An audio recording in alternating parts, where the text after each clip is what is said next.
자, 오늘 저희가 같이 읽었던 책은 돈의 감각이라는 책이고, 이명로 작가님의 책인데, 제가 이분을 저는 경제 쪽의 전문가다라는 걸 모르고 처음에 알았어요. 왜냐면은 그냥 제 페이스북에서 이분이랑 어떻게 친추가 돼 있어가지고, 그냥 이분이 책 읽고, 그냥 자기의 생각 같은 글 올리시는 걸 보고, 아, 이분은 그냥 그런 쪽에 그냥 뭐 직장인인가 보다 생각하다가, 우연히 이 책을 발견하게 됐는데, 저는 이분이 가끔씩 올리는 글을 보면서, 아, 이분이 좀, 보통 이렇게 유튜버나 이런 데 보면은 투자나 이런 걸 얘기할 때 하시는 걸 좀 다르구나라고 생각을 했었는데, 아, 이분이 보니까 이 책에서 초반에 하는 얘기가 있잖아요.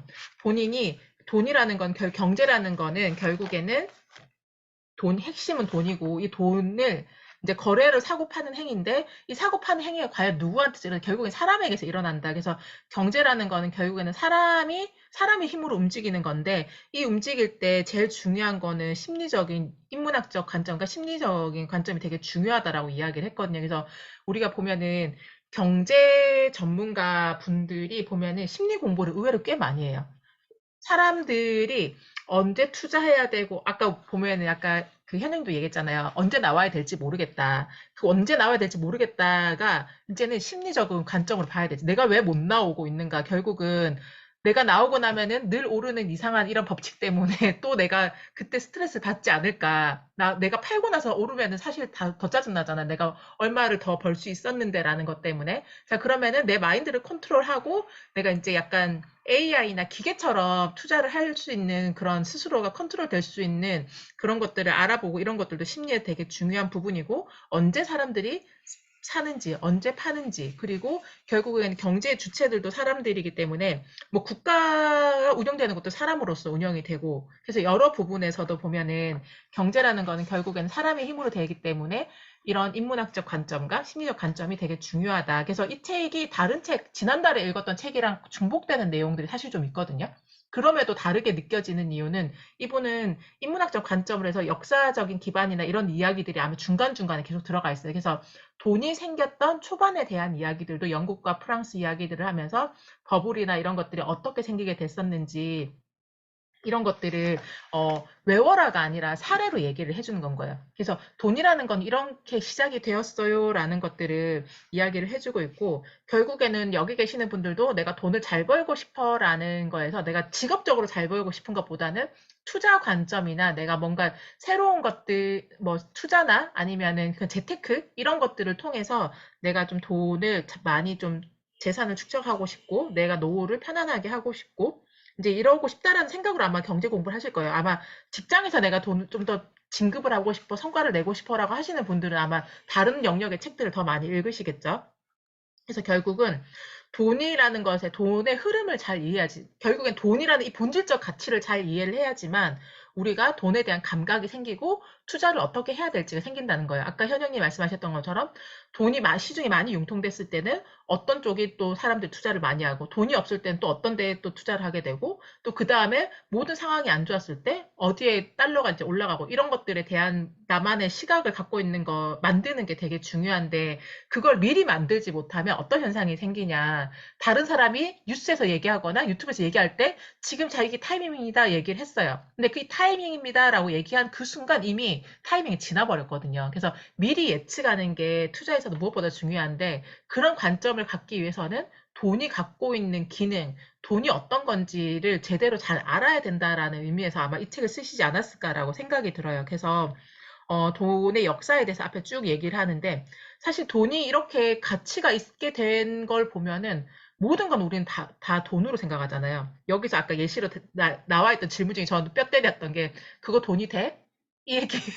사실 돈이 되냐 안 되냐라고 우리는 평가를 많이 하잖아요. 예를 들면은, 만약에 온공이 제가 한 달에 10만 원씩 회비를 받고 이제 이 과정을 운영을 해요. 자, 그러면은 참여하시는 분들은 어떤 생각을 할까요? 내가 10만 원을 투자했는데 10만 원의 가치가 있어 없어라고 이 과정을 평가하게 되겠죠. 근데 생각보다 우리는 대부분 많은 것을 돈의 가치, 돈의 기준으로 평가를 한다라는 건 거예요. 무엇을 이제 팔 때든.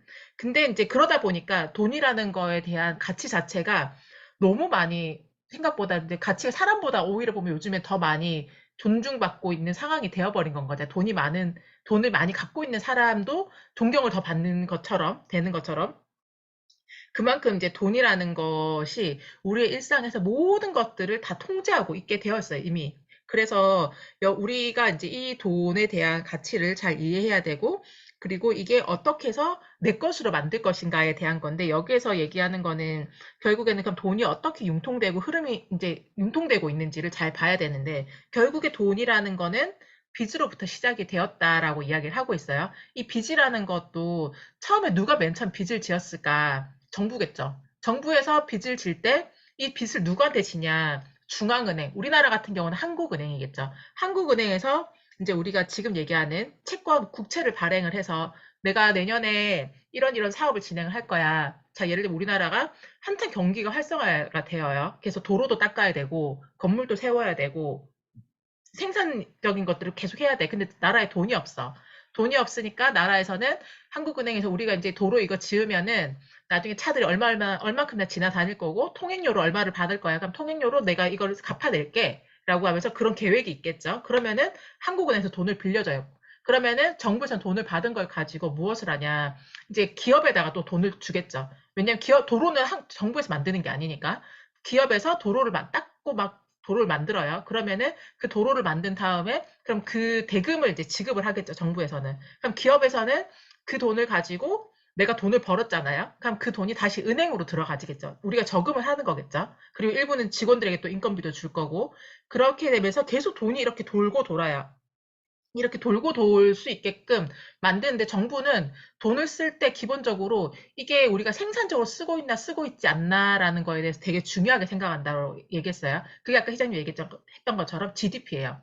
GDP를 쉽게 얘기하면은 대한민국에 있는 국민 한 사람당 얼마나 생산적으로 돈을 벌고 있냐를 측정하는 지표인데 이게 측정이 되지 않는 돈은 사실 의미가 없는 거예요. 그래서 나라에서 지급할 때는 무상 지급이 없는 거예요.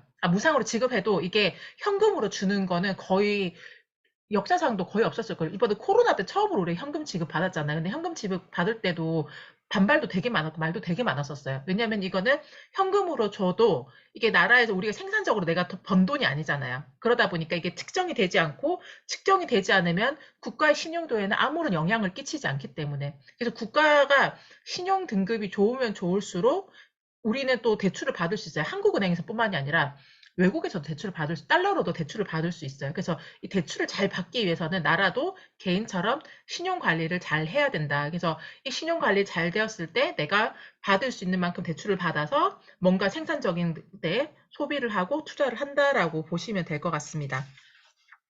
자, 그래서 돈이 시중에 융통되는 과정에서 돈이 경기가 좋다라는 개념은 결국에는 시장에 돈이 많이 돌고 있다는 건 거예요. 누구나 다 이제 되게 막 경기가 활성화됐다가 우리나라 같은 경우는 70년대, 80년대 그때가 가장 아마 경기가 많이 활성화됐을 때. 왜냐면 그때는 막 어디든 다 뭔가 새로운 생산을 많이 했잖아요. 뭐 도로도 짓고 건물도 짓고 막 어느 분야든지 그때 조선도 잘 되고 다 잘 되고 있다가 90년대 쭉 올라가다가 버블이 이제 생기기 시작하면서 IMF가 처음 우리가 경제적 위기를 맞닥뜨리게 됐고 그 다음에 또 이제 괜찮은 좀 빨리 극복을 했어요. 약간 국민성이나 이게 성격이 빨리빨리 때문에라고도 얘기하지만 어쨌든 간에 그때 금모으기 활동이라든지 빚 갚으려고 전 국민이 다 노력을 했단 말이에요. 나라 빚 갚으려고. 그래서 빚 빨리 갚았어요. 우리나라가 생각보다 되게 많이 빨리 갚았었고 빨리 갚고 이제 안정적으로 가려고 하는데 그 다음에 또 금융 경제 위기가 오게 됐죠. 그러면서 이건 우리나라뿐만이 아니라 전 세계적으로 금융 위기가 오다 보니 이때부터는 이제 모든 나라들이 이제 뭐 부도 나는 데도 있었었고 휘청휘청 하는 상황들이 있었었는데 결국에는 경기가 좋다라는 거는 대출된 돈이 그만큼 많이 융통되고 있다라고 보시면 되는데 이때 그러면은 이런 융통을 누가 주관을 하냐? 중앙은행이 주관을 하는 거예요. 이 중앙은행이 바로 한국은행이고 그래서 한국은행이 지금 뭐 양적 완화를 하고 있다, 아니면 금리를 올리고 있다, 이런 뉴스들을 유심 깊게 봐야 되는 이유는 그렇게 금리를 올림으로 인해서 이제 그 올렸던 금리들이 어떻게 영향을 끼치는지 이게 연결이 다 되어 있거든요. 그래서 한국은행에서 이렇게 했다라는 뉴스들을 보는 거는 조금 저는 주의 깊게 봐야 되는 것 같고, 이렇게 한국은행이 이제 금리를 올리고 이런 것들을 할 때 가장 역할을 누가 할까? 저는 정부라고 생각하거든요. 정부는 결국에는 기준이나 제도 담당을 하잖아요. 예를 들면 아파트 값이 우리가 너무 이제 많이 올랐었잖아요. 많이 막 오를 때 그때 은행에서는 어떤 역할을 했냐. 한국은행에서는 금리를 낮춰주고 많은 사람들의 대출을 유도를 해서 그 아파트를 살 수 있게끔 좀 지원을 해주고 이렇게 했다가 너무 많이 오르니까 또 이제 규제를 했었죠. 규제를 하면서 사람들이 돈을 못 빌리게 만들었던 거죠. 이런 상황들이 계속 발생하는데 제가 이제 그래프를 그려보면서 이게 책에 있는 내용이 이해가 안 되면 노트에다 그래프를 그려보세요. 제가 100만 원을 중앙은행에서 발행을 했다. 그러면 거기서 90만 원을 시중은행에 주고 책에 있던 내용들을 쭉 시나리오를 적어보면은 아 이렇게 돈이 돌아가는구나라는 게 보여져요. 그래서 글로 읽는 것보다 읽었던 거를 그냥 도표로 한번 해보시는 거를 제가 추천을 드릴게요. 제가 잠깐 보여드리면 자, 요렇게 제가 이렇게 적었거든요. 이렇게 이제 내가 스스로 볼 수 있게끔 도표를 만들면 좀 더 하기가 내가 이해하기 편해요. 그래서 이게 이 책에서도 그림이 많은 이유는 사람들이 이해하기 쉬우라고 이렇게 그림을 만들었는데 이 그림을 보고도 어렵다라고 하면은 직접 그려보는 거를 좀 추천을 드리도록 하겠습니다. 자, 그리고 이제 경기가 나쁘다라는 건 결국에는 시중에 돈이 안 돈다라는 건데 이 돈이 안 돈다라는 의미가 뭐냐.